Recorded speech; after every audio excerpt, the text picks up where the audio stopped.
দিচ্ছি, আমাদের সাথে রাজনীতিতে করলে কোন মৃত ব্যক্তিকে নিয়ে কোনো সমালোচনা করতে হবে না।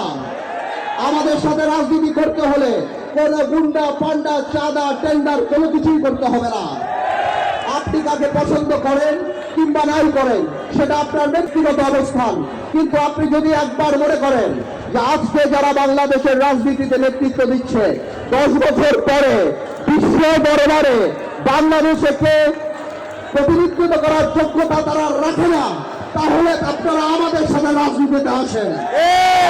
আপনারা মনে রাখবেন, আজকের আমার এই আহ্বানে যদি দেশবাসী আপনারা সাড়া না দেন, তাহলে ওই দিন দূরে নাই আবার সংসদে লালটু পল্টু ইয়ামাবতী বিচ্ছু শামসুর মমতাজদের মতো এমপি আপনারা দেখতে পাবেন। আমাদের দেশ, আমাদের এই নোংরামি আমাদের পরিষ্কার করতে হবে।